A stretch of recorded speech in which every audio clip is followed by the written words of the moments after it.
In the Navier-Stokes equation, we have this non-linear term, which is possible to rewrite in the following alternative way. Here we have used this symbol for the curl of the vector function u, which is a vector defined in the following way. In order to remember this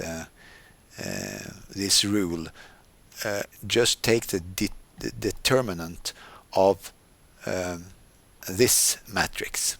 So I, j, k is the unit vectors in the x direction, y direction and z direction respectively.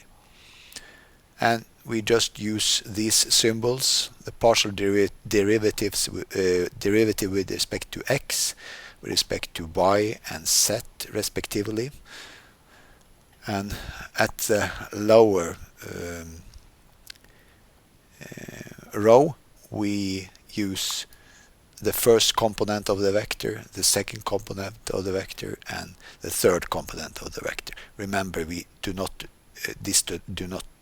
does not mean any differentiation with respect to x and y and z. It's just the components in this direction. Okay, and the cross product of one vector with another vector is similarly defined. You probably have seen this before, but just recall that the cross product of two vectors, where this vector v has these components and the vector w has these components, then the cross product of these two vectors is given by the determinant of this matrix.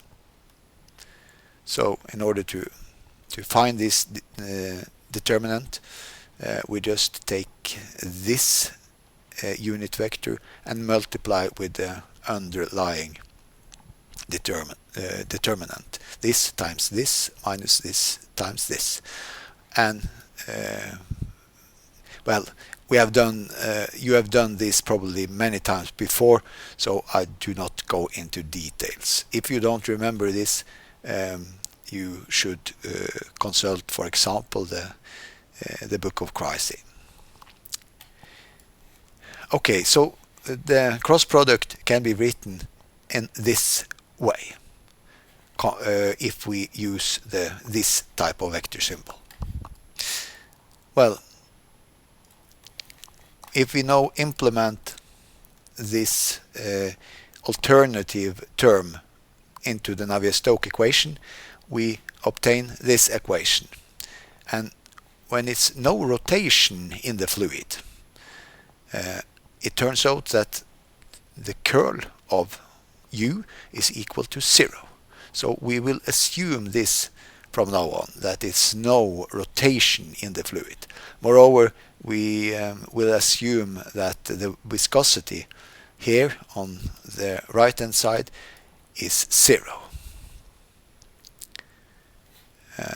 So this is some approximation that we can do in several types of fluids. Okay, what do we get then? Well, then this term disappears and we are left with this equation. Well, I said that we are going to put the viscosity equal to 0, and well, we also will assume that the partial derivative of u with respect to the time is 0. So we have stationary fluid flow.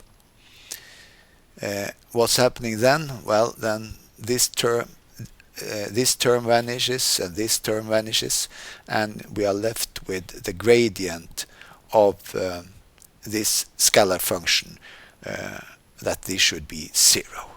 So when this is 0, we know that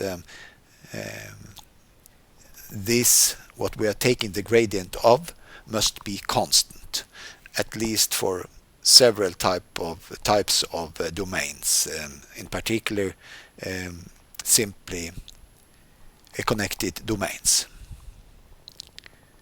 So this is the Bernoulli law, that this term should be a constant.